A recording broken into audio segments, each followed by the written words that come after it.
सबसे डेंजरस देसी आई हैबिट क्या होती है? बच्चों की आंख में ये जो सूरमा और काजल लगा लेते हैं ना, that is the worst somebody can do to your kids eyes. क्यों? उसका कोई एडवांटेज नहीं है। लोगों को लगता है कि वो काजल लगाने से शायद आंखों की रोशनी तेज हो जाएगी या आंखें बड़ी हो जाएंगी या कोई बीमारी से बच्चा बच जाएगा, ऐसा कुछ नहीं है। अगर उसका कोई एक रीजन मुझे समझ आता है, दैट इज कि बच्चे को नजर नहीं लगेगी, that is what is popular in our country, वो भी सुपरस्टिशन है। और अगर आपको नजर से ही बचाना है तो यार कहीं और टीका लगा दो। Why do you want to spoil the kids eyes? And continuity जब आप ये काजल लगाते रहते हो, बच्चों की आंख में एलर्जीज हो जाती है। And if you share that kajal का स्टिक, एक बच्चे को लगाई फिर दूसरे बच्चे की आंख में लगा दी, तो उससे ट्रकोमा करके इन्फेक्शन हो जाता है। ट्रकोमा? या it's a kind of an infection of the eye, वो फैल जाती है। लाल आंखें हो जाती लाल, खुजली, जलन, इरिटेशन, ये सब सिम्टम्स बनते हैं। हालांकि आज की डेट में बहुत ऑलमोस्ट खत्म हो गई है, but earlier this was very common when used to share those kajal का स्टिक्स। है। जो ब्यूटी प्रोडक्ट होता है ना, आईलाइनर का, काजल का, उससे भी प्रॉब्लम्स हो सकता है। तो इसमें क्या होता है, all these makeups and all, इसमें कुछ पार्टिकुलेट मैटर्स हो सकते हैं, there chemicals, nylon fibres, rayon fibres होते हैं। Some people can be sensitive to those. तो we see, not very commonly, but we see कि आंख में वो लगाया मेकअप एंड आंखें रेड हो गई, आंखों में खुजली होनी शुरू हो गई, आंखें पफी हो गई। So if it is not suiting you, better to stay away और better to change the composition of your makeup. Plus ये भी it is very important that once you are done with the day, you have to thoroughly clean it, because अगर वो matter या वो chemicals आंख में रह गए तो लॉन्ग टर्म में वो आंखों में ड्राइनेस और एलर्जीज की प्रॉब्लम कर सकते हैं। ये देखे ऐसे प्रॉब्लम्स आपने? हाँ, very very in young regularly. Girls?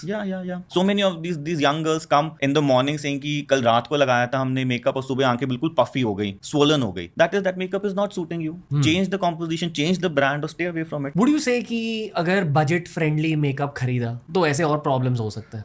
Not correct exactly. Ultimately, you have to see कि आपको क्या सूट कर रहा है. If you are sensitive to a specific product, so there is no solution to it. But genetically you are sensitive to it, and there is no solution. तो आप लगाओगे तो आपकी sensitivity होगी और ये problems होंगी. तो better you avoid it then. Okay, fair. एक पेरेंट के लिए अर्ली साइंस ऑफ चश्मा इन किड्स, ये क्या होता है? पेरेंट को कैसे पता चलता है कि बच्चे को चश्मा यार, लगे? आप देख रहे हो कि बच्चा ब्लैक बोर्ड नहीं देख पा रहा, एकेडमिकली वीक हो रहा है, वो ठीक से लर्निंग नहीं कर पा रहा, या ऐसे ऐसे कर रहा बच्चा? Exactly, coming to that, squinting कहते हैं इसको, कि आंखें यूं यूं करके he is trying to see something, या टीवी के बहुत ज्यादा पास बैठ रहा है। So it gives you a fair idea कि भाई आंख में कोई ना कोई प्रॉब्लम है, या आंख में हो सकता है चश्मे का नंबर है, जिससे vision is getting impaired and all these things are coming up. So go to a doctor and get it check. 5 minute पता लग जाता है। Okay, try observing your child basically. या मतलब it's all common sense. If you feel that the child should be behaving in a particular way और थोड़ा सा odd behaviour हो रहा है उसका, तो then there is a problem ना। Child can not speak for himself, but parents को देख के या हमें देख के ना समझ आ जाता है कि हाँ ये इशू है। And then when you check it तो अक्सर मिल जाता है कि हाँ भाई चश्मे का नंबर था, that was interfering with his life. मुझे याद है बचपन में मैं धूम 2 देखने गया था और ऋतिक रोशन के आसपास उनका भूत दिख रहा था मेरे को, तो मैं सोचा क्या हो रहा है मेरी आंखों को, and then I basically had specs. But as a kid, even as a 13-year-old, you don't understand you have specs. नहीं, बट आजकल also this is such a good practice कि स्कूल्स में चेकिंग हो जाती है, एंड